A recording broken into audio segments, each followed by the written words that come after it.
I don't believe you. And let me just tell you why I don't believe you. If a program has been ordered and you're sick and they tell you, oh, we need to see you today, what you tell them is like, I'm sorry, I think I have COVID. I can't see you today. I'm very interested in your program and I know the judge has ordered and I want to be in it. But instead, you didn't do that. So don't come to me telling me stories that make absolutely no sense. Nobody does that in the real world. So when I order something, you need to follow through. If you don't want to follow through, let us know. We'll move on to the next person. I do remember the names and faces of everybody that I sent to prison. But if you wish to go to prison and be done with this, I will send you. And guess what? I'll move on to the next person and see if they would like to be in programs that are presented for them. Today, we find ourselves in Judge Boyd's courtroom observing a defendant who appears prepared to contest virtually every directive placed before her. The judge articulates his orders with clarity and precision, yet she treats them as though they are insignificant formalities, disregarding them almost reflexively. This is not principled disagreement or strategic advocacy. Rather, it comes across as resistance for its own sake.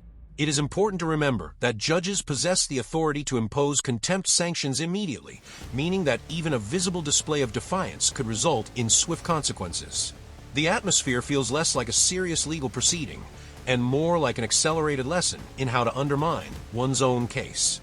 One cannot help but question whether her conduct stems from resentment toward the court or from a deeper disregard for her own interests. It raises an important question.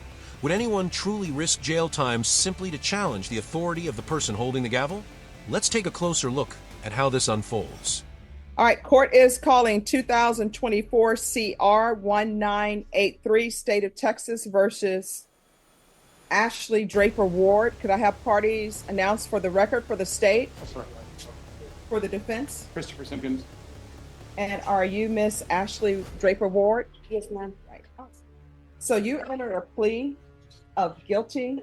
The judge found there was sufficient evidence to find you guilty. According to the plea bargain agreement, the state is recommending community supervision. Have both parties had a chance to review the PSI report, state? No, Your Honor, but we're okay with proceeding anyway because we are recommending meetings. All right, defense. All right, any objections to the PSI report? None, Your Honor. No, Your Honor. All right, anything you wish to say on behalf of your client?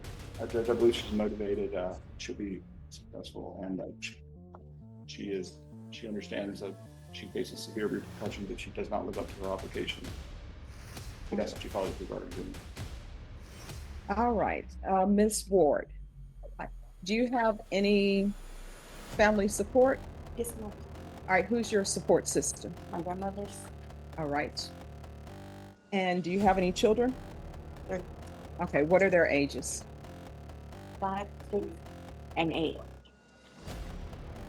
And who are they with? My mother-in-law. And have you had any CPS cases in regards to them? No. When's the last time you had contact with them? Before I was incarcerated. So how did it come to be that your mother-in-law had custody of them? My first incarceration, she took custody while I was incarcerated. Okay.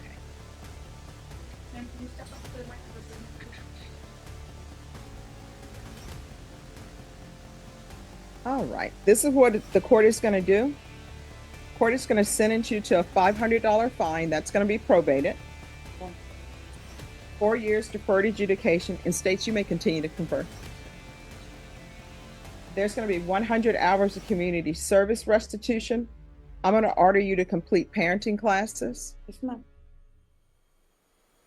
There's to be no unsupervised contact with minors. Yes, ma'am.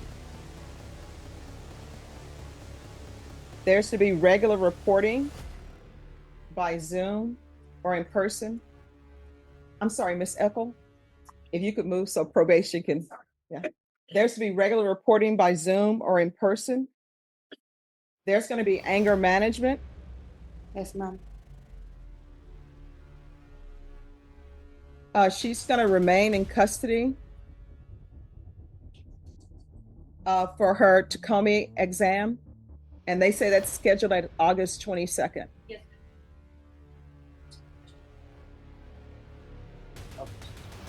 And we'll follow those, what their recommendations are.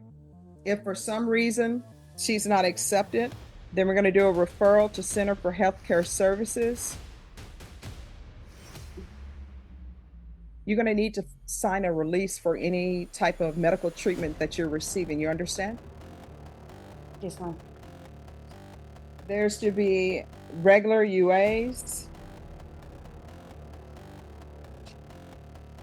proof of employment or SSI within 45 days of release. There's to be no employment as a home health care provider or with minors. Field visits one time per month until she receives her case manager. And that's the case manager for mental health. Sorry, just let me check one thing.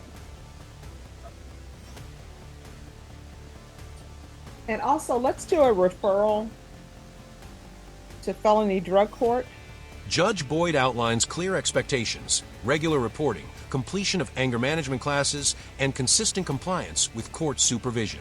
These conditions are neither extraordinary nor unreasonable. They are structured benchmarks intended to measure accountability. Yet her demeanor suggests a lack of commitment to fulfilling them. Observing her reaction is reminiscent of someone agreeing to obligations without any intention of following through. While the requirements may appear straightforward, they serve a critical purpose. They test whether an individual can demonstrate responsible, law-abiding behavior moving forward. Courts meticulously document compliance. Every missed class, every skip check-in, every deviation becomes part of the official record. When probation violations occur, the consequences often exceed the severity of the original sentence. That trajectory appears increasingly likely here. Anger management mandates are not merely therapeutic suggestions. They function as measurable indicators of compliance and willingness to reform. Judges are particularly sensitive to perceived misuse of court resources, especially when a defendant gives the appearance of participation without genuine effort. What is most concerning is that she seems unaware of how her attitude is being perceived. This is not a case of outmaneuvering the system. Rather, it resembles a pattern of providing the court with additional evidence of noncompliance. At this stage, the issue no longer appears to be whether she will struggle to meet these conditions, but when. The question becomes what explanation, if any, she will offer next. And we can also do a referral to mental health court and let mental health court know that if she is accepted to mental health court, the court will entertain a motion for new trial because they'll only accept her if she does not have a open probation case. And the reason why I'm doing that, I think that they will be able to address any issues you have weekly more than this court is able to do. Do you understand? Yes, ma'am. All right. State, are you going to have any objections if mental health court were to accept her to for a motion for new trial? Not at this time. All right. Probation, is there anything else she needs? No, Judge. All right, is there anything else you need in order to be successful? No, ma'am. All right, did you review the document entitled Trial Court Certification of Defendant's Rights to Appeal with your attorney? Did you understand it and sign it? Yes, ma'am. Because this is a plea bargain agreement, because I followed your plea bargain agreement, and because you waived your right to appeal, you do not have the court's permission to appeal. Do you understand? Yes, ma'am. All right, we can go off the record. Don't use your mental health issues as an excuse. Do you understand? I understand mental health, but you were involved in a dangerous situation that could have ended very badly for you. You understand? Yes, ma'am. All right. And what's up with all the names? Whose names? My kids. Hmm? My kids. All right. I always tell people, if you're going to put a name on your body, children, mom is usually a safe bet, not your significant other. Okay. Mhm. All right. If you need anything, you feel like they're not addressing it, you can always come back to court. Okay. Yes, ma'am. All right. What's in your ear? Earplugs. I'm sorry. Oh, earplugs. Well, how are you able to hear with earplugs? They're not very good. Okay. How does she get earplugs at the jail, or do they make those? Okay, so here's the thing. I know at the jail people make a lot of things, but all of that is considered contraband and it'll get you in trouble at the jail. Okay? Okay. All right, good luck to you. All right. You have a choice today. Here's your choice. And these are the only two choices you have. You're either going to felony drug court or the state will file a motion to revoke. I'll hear the motion to revoke. And if I find that the allegations in the motion are true, you're looking at 2 years in the state jail facility. Those are your two choices. I'm going to show them. All right. Why do we need for you to come here to follow the rules that the court has set in place for you? Why do we need to have this conversation when all you had to do was sign? Yes, ma'am. I'm sorry. I didn't intentionally miss. I don't know if I had to pull it or what, but I was really sick, throwing up, and No, that's not what they tell me happened. They tell me you refused. It wasn't. That's why I refused. I was really sick, and I had been a sick call, but they wouldn't call me out. No, I don't believe you. And let me just tell you why I don't believe you.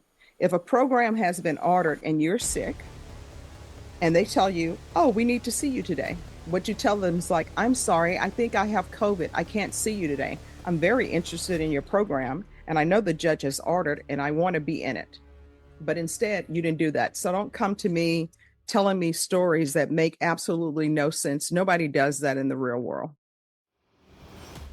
So when I order something, you need to follow through. If you don't want to follow through, let us know. We'll move on to the next person. I do remember the names and faces of everybody that I sent to prison. But if you wish to go to prison and be done with this, I will send you. And guess what? I'll move on to the next person and see if they would like to be in programs that are presented for them. All right. Ms. Abrams, is felony drug court willing to accept her? All right, you're going to felony drug court. She then attempts to frame her behavior within the context of mental health challenges. While courts certainly recognize and take mental health considerations seriously, such claims must be accompanied by consistent, responsible conduct. Assertions alone carry limited weight when actions suggest instability or disregard for court authority. Judge Boyd offers pointed advice, encouraging her to prioritize meaningful, lasting commitments over temporary attachments. It was a broader message about investing in what truly matters and thinking long-term, yet the significance of that guidance appeared lost on her.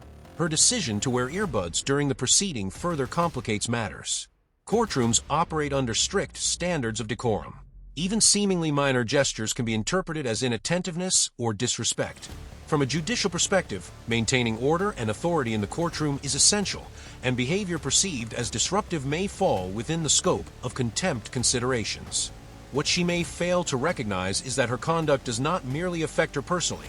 It also occupies valuable court time and resources that others earnestly seek for legitimate relief. Rather than positioning herself advantageously, she risks transforming a serious legal proceeding into something that undermines her credibility entirely. All right, the court is going to call 2024 CR 1983, State versus Ashley Yvonne Draper Ward. Could I have parties announced? Andrew Harris for the state. Melissa Christian for the defendant. All right, and Norma, could you hand me a file stamp for a motion to revoke? And are you Ashley Yvonne Draper Ward? You're going to need to speak up. Yes, Your Honor.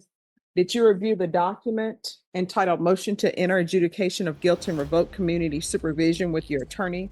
Did you understand it? Yes, Your Honor. Are you the same Ashley Yvonne Draper Ward who was placed on deferred adjudication in 2024 CR 1983 for the offense of attempting to take a weapon from an officer on June 27, 2024 for a term of 4 years? Is that you? Yes, Your Honor. All right, state. On or about the 23rd day of December 2024 in Bexar County, Texas, the defendant Ashley Yvonne Draper Ward committed the offense of tampering with electronic monitor violation. How do you plead to that? True or not true? True. State waives the remaining violation allegations. Any objection? No, Judge. All right, did you understand by pleading true to violation condition number 1, the court could find it true, grant the motion, find you guilty, sentence you up to 2 years in the state jail facility and up to a $10,000 fine? Yes, Your Honor. Knowing that, do you still wish to plead true to violation of condition number 1? Yes, Your Honor. Court will find violation of condition number 1 true. Is there a proposed agreement? There is not, Judge. State, what are you requesting?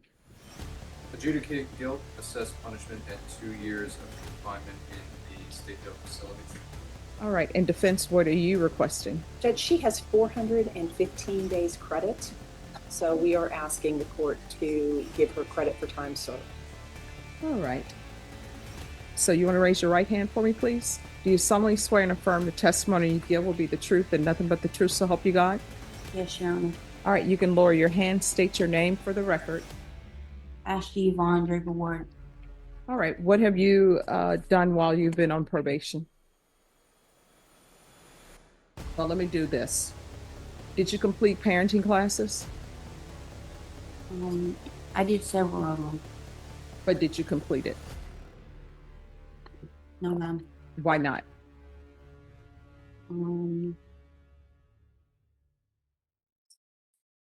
Deputy Laura, The program. excuse me. You're not dressed appropriately for court.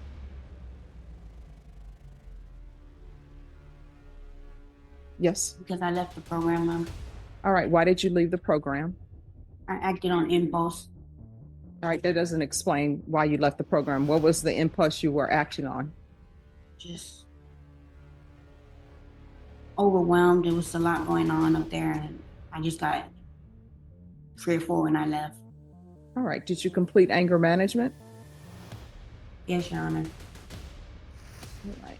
And with regards to the referral for Center for Health Care Services, had you been in contact with them? Yes, Your Honor. And were you employed? Yes, Your Honor. Doing what? Worked at Little Caesars, and then I was a home health care provider. Oh, see, I don't even know why that's being allowed, because I don't allow people to be home health care providers. And I specifically said no employment as a home health care provider. You're overwhelmed by life, and yet you're somebody's home health care provider. But I don't allow people who have felony cases to be home health care providers. Yes, So Your Honor. that's number 1. Probation, what are you recommending? Judge, probation's recommendation is to amend for safety followed by aftercare. All right. You have a choice. You can go to safety, or I can revoke you. And if I revoke you, I'm sentencing you to the 2 years. Either way, time is going to pass in your life. It can either pass with you in safety, and you're going to get extended on this probation, by the way. If you go to safety, I'm going to extend you for a year. So if you want to just do your time, you can do your time. You can go to the state jail facility. I'm going to sentence you to 2 years, or I will send you to safety.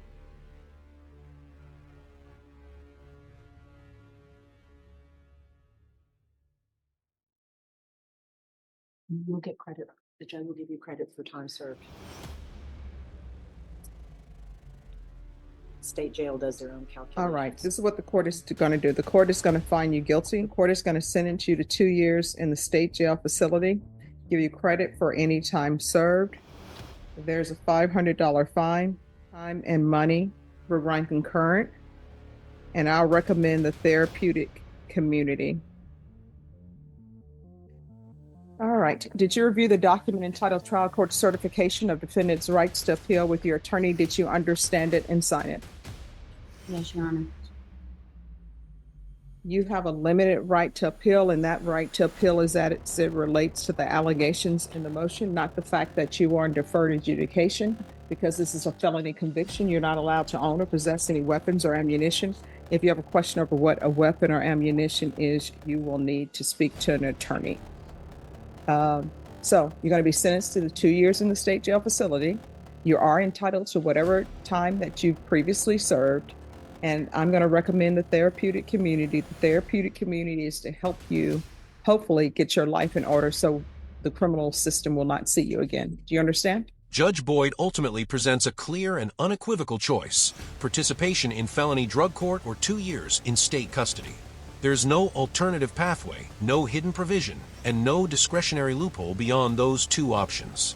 Drug court programs are specifically designed to provide structured rehabilitation and an opportunity to avoid incarceration contingent upon strict compliance. Instead of embracing that opportunity, she offers explanations such as illness or outright refusal to sign necessary documentation, responses that resemble self-defeating decisions more than strategic legal positions. It is striking that she appears indifferent toward an option many defendants actively seek. Declining participation in a rehabilitative program does not simply reflect disagreement, it carries broader implications for judicial efficiency and public resources. Felony drug courts were created to reduce recidivism and alleviate the burden on correctional systems. When a defendant rejects such an avenue, the court's discretion narrows considerably, often leaving incarceration as the only viable outcome. This situation prompts a broader reflection. Why do some individuals choose the most difficult path when presented with a structured alternative designed to help them succeed? The answer may vary, but the consequences remain consistent. Thank you for watching, and I welcome your thoughts on this.